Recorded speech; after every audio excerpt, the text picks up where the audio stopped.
Hi all, welcome to TOES Academy. So കഴിഞ്ഞ ദിവസം നമ്മളൊരു വീഡിയോ ചെയ്തിരുന്നു അല്ലേ, HSST ഫിസിക്സ് അത് വിളിക്കാനുള്ള സാധ്യത ഈ 2025 അവസാനത്തോടു കൂടി അല്ലെങ്കിൽ 2026 ആദ്യത്തോടു കൂടിയൊക്കെ വിളിക്കാനുള്ള അതിന്റെ സാധ്യതയെക്കുറിച്ചും കാര്യങ്ങളെക്കുറിച്ചും ഒക്കെ റിലേറ്റ് ചെയ്ത് നമ്മളൊരു വീഡിയോ ചെയ്തിരുന്നു അല്ലേ. പിന്നെ നമ്മൾ HSSTയുടെ സിലബസ് അനാലിസിസ് ആണ് നമ്മളിന്ന് ചെയ്യുന്നത്. HSST ഫിസിക്സിന്റെ സിലബസ് അനാലിസിസ്. അപ്പം തീർച്ചയായിട്ടും HSST എന്ന് പറയുന്ന ഒരു കോഴ്സ് നിങ്ങൾ പഠിക്കാൻ ഒരു അക്കാഡമി ചൂസ് ചെയ്യുമ്പോൾ തീർച്ചയായിട്ടും ഇപ്പം എല്ലാവരും കോച്ചിങ് ഒക്കെ എടുത്ത് നല്ല രീതിയിൽ പ്രിപ്പയർ ചെയ്യുമ്പം നമ്മളും സെൽഫ് സ്റ്റഡി എന്ന് പറയുന്നതിൽ നമുക്ക് ആത്മവിശ്വാസം ഉണ്ടെങ്കിൽ കൂടി നമ്മൾ ഒരു എക്സ്റ്റേണൽ സപ്പോർട്ട് നേടുന്നത് എപ്പോഴും നല്ലതായിരിക്കും. കാരണം വേൾഡ് നമ്മുടെ ചുറ്റും അത്രയും ഹൈലി കോമ്പറ്റീറ്റീവ് ആയിട്ടിരിക്കുകയാണ് അല്ലേ. അപ്പോൾ ആ ഒരു സമയത്ത് നിങ്ങൾക്കൊരു അസിസ്റ്റൻസ് പ്രൊവൈഡ് ചെയ്യുക എന്നുള്ളതാണ് ടോസ് അക്കാഡമിയുടെ ഉദ്ദേശം എന്ന് പറയുന്നത്. ഓക്കെ, അപ്പോൾ തീർച്ചയായിട്ടും മുൻവർഷങ്ങളിലെ HST എക്സാമുകൾക്ക് റാങ്കുകൾ നേടിത്തന്ന ഒരു ഇൻസ്റ്റിറ്റ്യൂട്ട് എന്ന രീതിയിൽ എക്സ്പീരിയൻസ്ഡ് ആയിട്ടുള്ള ഫാക്കൽറ്റീസും മറ്റു ഫെസിലിറ്റീസും നിങ്ങൾക്ക് പ്രൊവൈഡ് ചെയ്യാൻ പറ്റും എന്നുള്ള 100% ഉറപ്പോടു കൂടിയാണ് പുതിയൊരു HSSTയുടെ course Toss Academy call for ചെയ്യുന്നത്. സെപ്റ്റംബർ 9 മുതൽ നമ്മൾ ടോസ് അക്കാഡമിയിലെ HSST ഫിസിക്സിന്റെ ആദ്യത്തെ ഒരു ലോങ് ടേം ബാച്ച് തുടങ്ങുകയാണ്. ഓക്കെ, ഇനി ഫിസിക്സിന്റെ അല്ലെങ്കിൽ നമ്മൾ ഈ ഒരു HST ഫിസിക്സ് എന്ന് പറയുന്ന ആ ഒരു പേപ്പർ നമ്മൾ അനാലിസിസ് ചെയ്യുമ്പോൾ നമുക്ക് എക്സാം അറിയാം, 100 മാർക്കിന്റെ എക്സാം ആണ് അല്ലെ.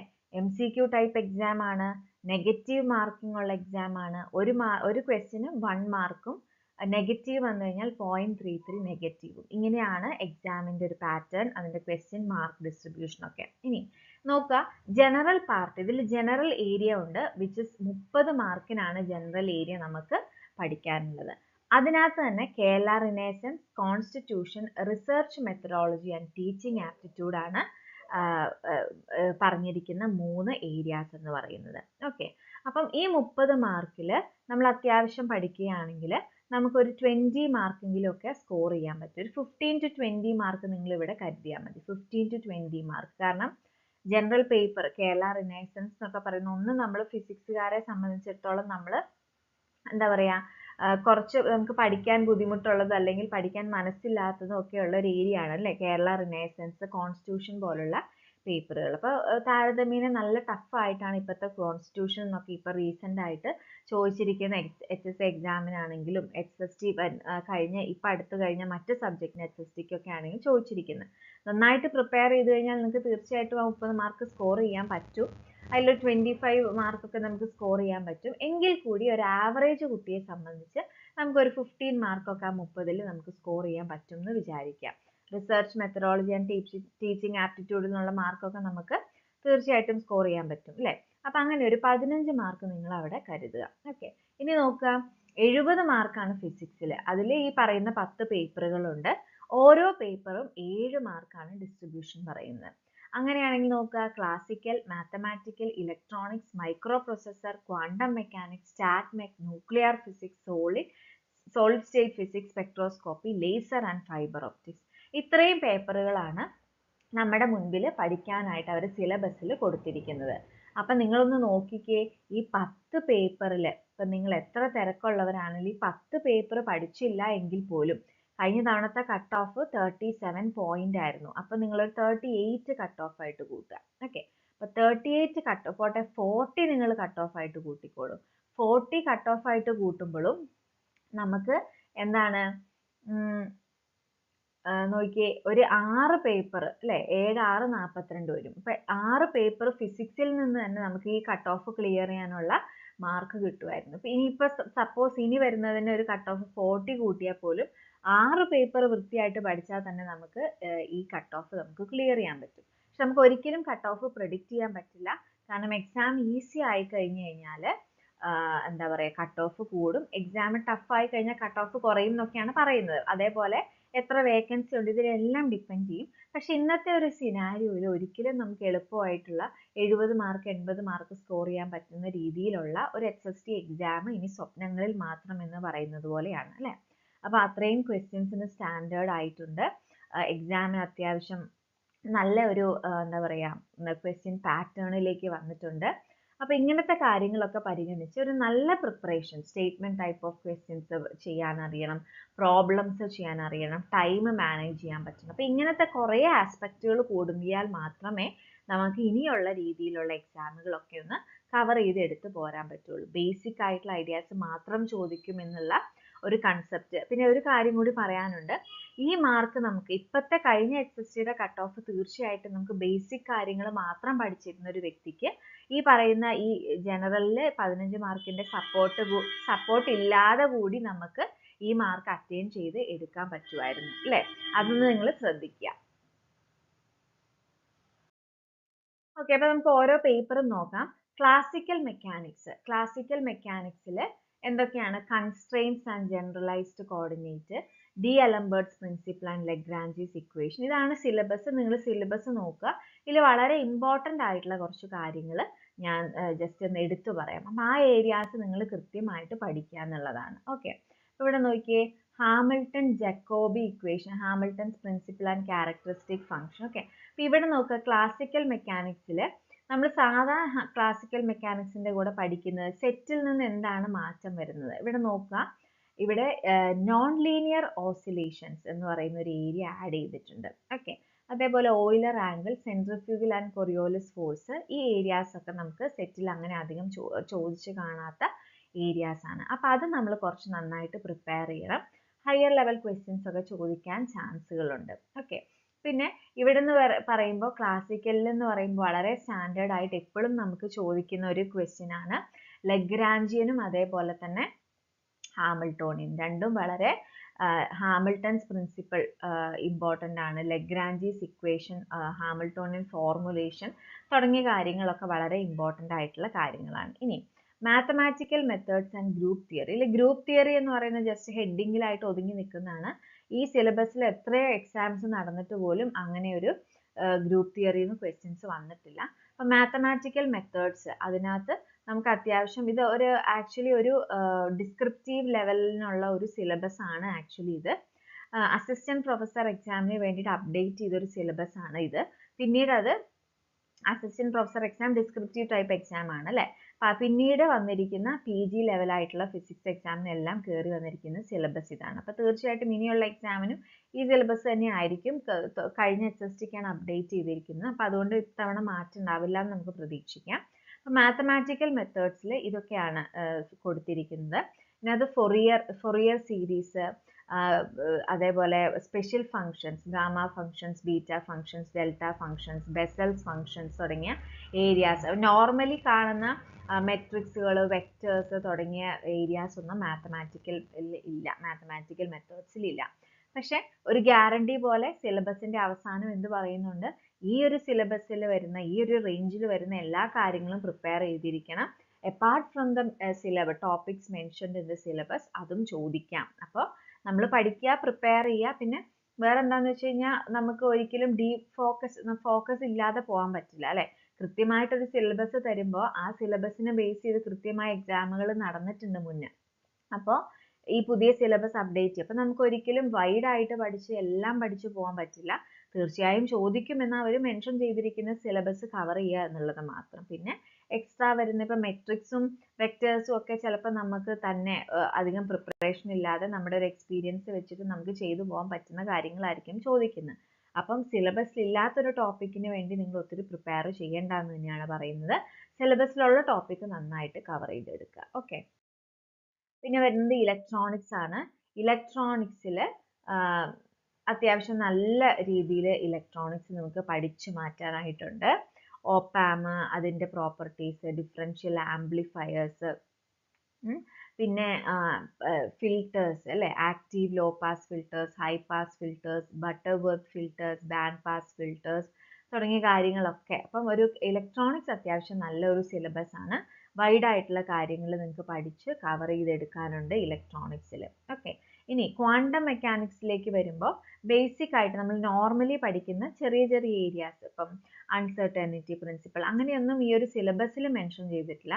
സിലബസ് വൈസ് ഇതൊരു ഹയർ ഏരിയാസ് മാത്രം പറഞ്ഞു പോയിരിക്കുന്നു. അല്ലെങ്കിൽ നമ്മൾ ക്വാണ്ടം മെക്കാനിക്സിൻ്റെ ഒരു 2 സെക്ഷനായിട്ട് ഡിവൈഡ് ചെയ്യുമ്പോൾ അതിനകത്തൊരു അപ്പർ ഏരിയ എന്ന് പറയുന്ന രീതിയിലേക്ക് വരുന്ന കാര്യങ്ങളാണ് സിലബസിലേക്ക് മെൻഷൻ ചെയ്തിരിക്കുന്നത്. പക്ഷെ ക്വാണ്ടം മെക്കാനിക്സ് നിങ്ങൾക്കറിയാം, തീർച്ചയായിട്ടും നമ്മൾ കുറച്ചൊക്കെ ബേസിക് കാര്യങ്ങൾ ക്വാണ്ടം മെക്കാനിക്സിന്റെ പഠിക്കാതെ നമുക്ക് ഈ രീതിയിലേക്ക് കയറി വരാൻ പറ്റില്ല അല്ലേ. അപ്പോൾ അത് നമുക്ക് നിങ്ങളുടെ ക്ലാസ്സുകളിൽ ബേസിക് ആയിട്ടുള്ള കാര്യങ്ങൾ തരും. പക്ഷേ സ്ട്രിക്ട്ലി സ്പീക്കിംഗ് ക്വാണ്ടം മെക്കാനിക്സ് എന്ന് പറയുന്നത് കഴിഞ്ഞ തവണത്തെ HSSTക്ക് ഈ സിലബസുമായിട്ട് അറ്റാച്ച്ഡ് ആയിരുന്നു. അതിൽ നിന്നും അധികം വഴുതി മാറിയിട്ടില്ല. കറക്റ്റ് സിലബസ് ഓറിയന്റഡ് ആയിട്ടുള്ള ക്വസ്റ്റ്യൻസ് തന്നെയാണ് അവർ ചോദിച്ചിരുന്നത്. ഓക്കെ, ഇനി സ്റ്റാറ്റിസ്റ്റിക്കൽ മെക്കാനിക്സ് ഒരു വേഗ് ആയിട്ടുള്ള സിലബസ് ആണ് അവർ തന്നിരിക്കുന്നത്. നമുക്ക് ഇങ്ങനെ കറക്റ്റ് ആയിട്ട് ഈ ഒരു രീതിയിൽ, അതായത് നമ്മുടെ എൻസെമ്പിൾസ് തുടങ്ങിയ കാര്യങ്ങളൊന്നും ഇല്ലാതെ സ്റ്റാറ്റിസ്റ്റിക്കൽ മെക്കാനിക്സ് ഒരിക്കലും ഡീൽ ചെയ്യാൻ പറ്റില്ല. അപ്പോൾ സ്റ്റാറ്റിസ്റ്റിക്കൽ മെക്കാനിക്സ് ഈ സിലബസിനോട് ചേർന്ന് പോകുന്ന, ഇത് മനസ്സിലാക്കാൻ വേണ്ടി നമുക്ക് വേണ്ട ബേസിക് കാര്യങ്ങൾ നമ്മളിവിടെ എടുത്തിട്ട് തന്നെയായിരിക്കും സ്റ്റാറ്റിസ്റ്റിക്കൽ മെക്കാനിക്സ് മുന്നോട്ട് പോവുള്ളൂ. Okay, nuclear and particle physics ഒരു നല്ല സിലബസ് ആണ്. നമുക്ക് മാർക്ക് സ്കോർ ചെയ്യാൻ പറ്റുന്ന ഒരു സിലബസ് ആണ്. നന്നായിട്ട് പ്രിപ്പയർ ചെയ്ത് കഴിഞ്ഞാൽ നമുക്ക് സിലബസ് സ്കോർ ചെയ്യാൻ പറ്റും. പിന്നെ ഇവിടെ സെറ്റിൽ ഇല്ലാത്ത ഭാഗം എന്ന് പറയുന്നത് ഈ ഒരു ഏരിയ ആണ്. Fick's law and its validity, shell structure നമുക്ക് പഠിക്കാനുണ്ട് അല്ലേ. Single crystal powder, diffraction, Scherrer equation, Debye Scherrer equation, applications of XRD. ഈ ഭാഗങ്ങൾ ആക്ച്വലി നമ്മുടെ കണ്ടൻസ്ഡ് മാറ്റർ ഫിസിക്സിലാണ് പൊതുവെ നമ്മൾ PGക്കൊക്കെ പഠിക്കാറ് അല്ലേ. പക്ഷെ അത് ന്യൂക്ലിയർ ആൻഡ് പാർട്ടിക്കിൾ ഫിസിക്സിന്റെ കൂടെയാണ് തന്നിരിക്കുന്നത്. നമ്മളിത് കണ്ടൻസ്ഡ് മാറ്ററിന്റെ എക്സ്റ്റെൻഡഡ് ഏരിയ ആയിട്ടാണ് എടുക്കുന്നത്. ഓക്കെ, ഇനി സോളിഡ് സ്റ്റേറ്റ് ഫിസിക്സും നമുക്ക് മാർക്ക് സ്കോർ ചെയ്യാൻ പറ്റുന്ന വളരെ എന്താ പറയുക, നമ്മൾ നോർമലി സോളിഡ് സ്റ്റേറ്റ് ഫിസിക്സിൽ ഇൻക്ലൂഡ് ചെയ്ത് പഠിക്കുന്ന എല്ലാ കാര്യങ്ങളും തന്നെ ഇതിലുണ്ട്. Super conductors, type 1 and type 2 super conductors ഉണ്ട്. പിന്നെ അതേപോലെ മില്ലർ ഇൻഡിസസ്. അപ്പം നമ്മൾ അവിടെ എന്താ പറയുക, ബ്രേവിസ് ലാറ്റിസ് സിസ്റ്റംസ് എല്ലാം നമ്മൾ പഠിക്കണം. റെസിപ്രോക്കൽ ലാറ്റിസ്, ബ്രിലൂയിൻ സോൺസ്, അങ്ങനെ ബേസിക് ആയിട്ടുള്ള കാര്യങ്ങളിൽ നിന്ന് തുടങ്ങി ഹയർ ലെവൽ ആയിട്ടുള്ള കാര്യങ്ങൾ ഉൾപ്പെടുത്തിയിട്ടാണ് സോളിഡ് സ്റ്റേറ്റ് ഫിസിക്സിന്റെ സിലബസ് പോയിരിക്കുന്നത്. ഇനി ആറ്റോമിക് ആൻഡ് മോളിക്കുലാർ സ്പെക്ട്രോസ്കോപ്പി, ഇതിൽ അങ്ങനെ തന്നിട്ടുണ്ടെങ്കിൽ ആറ്റോമിക് സ്പെക്ട്രോസ്കോപ്പി എന്ന് തന്നിട്ടുണ്ടെങ്കിലും മോളിക്കുലാർ സ്പെക്ട്രോസ്കോപ്പിയുടെ ഒരു ഏരിയ ആണ് ഡീറ്റെയിൽ സിലബസ് ആയിട്ട് തന്നിരിക്കുന്നത്. ആൻഡ് ക്വസ്റ്റ്യൻസ് ഇതുവരെയും മോളിക്കുലാർ സ്പെക്ട്രോസ്കോപ്പി എന്ന് മാത്രമേ ചോദിച്ചിട്ടുള്ളൂ. അപ്പോൾ തീർച്ചയായിട്ടും നമുക്ക് അത് മാത്രം തന്നെ നോക്കിയാൽ മതിയായിരിക്കും. ഓക്കെ, ഇനി laser and fibre optics, micro processor. അപ്പം മൈക്രോ പ്രൊസസ്സർ നിങ്ങൾ ആരും തന്നെ കുറേ പേര്, അതായത് നമ്മൾ ഇപ്പോൾ പുതിയ രീതിയിൽ PG പാസ്സായ പുതിയ വർഷങ്ങളിൽ PG പാസ്സായിട്ടുള്ള കുട്ടികളല്ലാത്തവരുണ്ടെങ്കിൽ അവർ തീർച്ചയായിട്ടും മൈക്രോ പ്രൊസസ്സർ ഒരു പേപ്പറായിട്ട് നിങ്ങൾ PGക്ക് പഠിച്ചിട്ടുണ്ടാവില്ല. അപ്പം അങ്ങനെയുള്ളവർക്ക് അതൊരു ഡിഫിക്കൽട്ട് പേപ്പർ ആയിരിക്കും. അപ്പം അത് നമ്മൾ ആ ഒരു കൺസേൺ മനസ്സിൽ വെച്ചിട്ട് തന്നെയാണ് ഇവിടെ മൈക്രോ പ്രൊസസ്സറിൻ്റെ ടോപ്പിക്കുകൾ നമ്മൾ ഡീൽ ചെയ്യുന്നത് കേട്ടോ. അപ്പം എന്താ, organisation of micro computers, micro processor as CPU, പിന്നെ അതിൻ്റെ അഡീഷൻ സബ്ട്രാക്ഷൻസ്, അതിൻ്റെ അരിത്തമെറ്റിക് കാര്യങ്ങളൊക്കെ അതിനകത്ത് സിലബസിൽ മെൻഷൻ ചെയ്തിട്ടുണ്ട്. അപ്പോൾ മൈക്രോ പ്രൊസസ്സർ കുറേ കാര്യങ്ങൾ നമുക്ക് മെമ്മറൈസ് ചെയ്യാനുള്ളതാണ്. പക്ഷേ എങ്കിലും നല്ല രീതിയിൽ പഠിച്ചു കഴിഞ്ഞാൽ നമുക്ക് മാർക്ക് സ്കോർ ചെയ്യാൻ പറ്റും. Okay, laser and fibre optics വളരെ ഈസി ആയിട്ടുള്ള ഒരു പേപ്പറാണ്. നമുക്ക് കൃത്യമായിട്ട് സിലബസിൽ മെൻഷൻ ചെയ്ത കാര്യങ്ങൾ പഠിക്കുകയാണെങ്കിൽ നമുക്കത് കവർ ചെയ്തെടുക്കാൻ പറ്റും. ഓക്കെ, അപ്പോൾ ലേസർ ആൻഡ് ഫൈബർ ഒപ്റ്റിക്സിന്റെ സിലബസ് നിങ്ങൾ നോക്കുക. വലിയ കുഴപ്പമില്ലാത്തൊരു സിലബസ് ആണ്. പിന്നെ ന്യൂമറിക്കൽ കുറേ കാര്യങ്ങളൊക്കെ നമ്മുടെ സെറ്റിലും ഉണ്ട്, ഫൈബർ ഒപ്റ്റിക്സും ലേസേഴ്സും. ഓക്കെ, അപ്പം കുറേ കാര്യങ്ങൾ നമുക്ക് ഈ ഒരു എന്താ പറയുക, ഈ HST എന്ന് പറയുമ്പോൾ നമ്മൾ അത്രയും വൈഡായിട്ട് പഠിച്ച് തന്നെ പ്രിപ്പയർ ചെയ്യണം. ഓക്കെ, അപ്പം ആ ഒരു രീതിയിൽ പഠിച്ചാൽ മാത്രമേ നമുക്ക് ഈ ഒരു എക്സാം ക്രാക്ക് ചെയ്തെടുക്കാൻ പറ്റുള്ളൂ. നമ്മൾ സെറ്റിന് നെഗറ്റീവ് മാർക്ക് ഇല്ലാത്ത എക്സാമാണ് സെറ്റിൻ്റെ എക്സാം. അപ്പോൾ ആ ഒരു ലാഘവതയിൽ നമ്മൾ ഒരിക്കലും ഈ ഒരു എക്സാമിനെ കാണരുത്. നമ്മൾ നന്നായിട്ട് തന്നെ പഠിച്ച് മാറ്റണം. നമ്മൾ പഠിക്കുന്ന സിലബസ് ഓറിയൻറ്റഡ് ആയിട്ട് പഠിക്കണം. പഠിക്കുന്ന കാര്യങ്ങൾ വ്യക്തമായിട്ട് പഠിച്ച് മാറ്റിയിരിക്കണം. അപ്പോൾ ഒരു ഇന്ന ഏരിയ നമ്മൾ കവർ ചെയ്തില്ലെങ്കിൽ പോലും കുഴപ്പമില്ല, നമ്മൾ ആ ഏരിയ കവർ ചെയ്യാതെ, അതായത് നമ്മളിവിടെ എല്ലാ കാര്യങ്ങളും എടുക്കും, നിങ്ങളുടെ പഠിക്കുന്ന കാര്യങ്ങൾ. ഇപ്പം നമുക്ക് ചില കാര്യങ്ങൾ എത്ര പഠിച്ചാലും മാർക്ക് സ്കോർ ചെയ്യാൻ പറ്റില്ലാത്ത ചില ടോപ്പിക് ഉണ്ടായിരിക്കും അല്ലേ. 10 പേപ്പർ ഫിസിക്സ് എന്ന് പറയുമ്പോൾ എല്ലാവർക്കും 10 പേപ്പർ ഒരേ രീതിയിൽ ആയിക്കോണം എന്നില്ല. ചിലർക്ക് ചില പേപ്പർ എത്ര പഠിച്ചാലും മനസ്സിലാവില്ല. അപ്പോൾ അത് നിങ്ങൾ എന്തായാലും ഒരു തവണ എല്ലാം പഠിക്കണം. നിങ്ങളുടെ സ്ട്രോങ് ആയിട്ടുള്ള ഏരിയാസ് മാർക്ക് ചെയ്ത് വെക്കുക. നിങ്ങളുടെ നെഗറ്റീവ് ആയിട്ട് നിങ്ങൾക്ക് കിട്ടുന്ന ഏരിയാസ്, നിങ്ങൾക്ക് എത്ര നോക്കിയിട്ടും പറ്റാത്ത ഏരിയാസ് നിങ്ങൾ മാറ്റി വെക്കുക. ഒരു തവണ പഠിച്ചതിന് ശേഷം മാത്രം കേട്ടോ. അങ്ങനെയാണെങ്കിലേ നമുക്കിത് കറക്റ്റായിട്ട് അറിയാൻ പറ്റുള്ളൂ. അപ്പം അങ്ങനത്തെ കാര്യങ്ങൾ ഒഴിവാക്കിയിട്ട് പിന്നെ നല്ലൊരു റിവിഷൻ ചെയ്യുമ്പോൾ നമ്മുടെ സ്ട്രോങ് ആയിട്ടുള്ള ഏരിയാസിന് ഫോക്കസ് ചെയ്തുകൊണ്ട് പഠിക്കണം. അപ്പോൾ ഈ രീതിയിൽ പ്രിപ്പയർ ചെയ്യുവാണെങ്കിൽ നിങ്ങൾക്ക് കട്ട് ഓഫ് ഒക്കെ ക്ലിയർ ചെയ്യാൻ വളരെ എളുപ്പമായിരിക്കും. ഓക്കെ, അപ്പോൾ ഇത് നന്നായിട്ട് ശ്രദ്ധിക്കുക. അപ്പോൾ കഴിഞ്ഞ തവണ കട്ട് ഓഫ് 36 ഉള്ളൂ എങ്കിൽ പോലും 60-70 റേഞ്ചിലൊക്കെ മാർക്ക് മേടിച്ച കുട്ടികളുണ്ട്. അപ്പോൾ അത്രയും നന്നായിട്ട് എല്ലാവരും പ്രിപ്പയർ ചെയ്യുന്നുണ്ട് ഈ ഒരു സമയത്ത്. കാരണം അതിനുള്ള ഒരു എയ്ഡ് അക്കാഡമികൾ കൊടുക്കുന്നുണ്ട് അല്ലേ. അപ്പോൾ എല്ലാ അക്കാഡമികളിലും ഒരേപോലുള്ള കോമ്പറ്റീഷൻസ് ആണ് കൊടുക്കുന്നത്.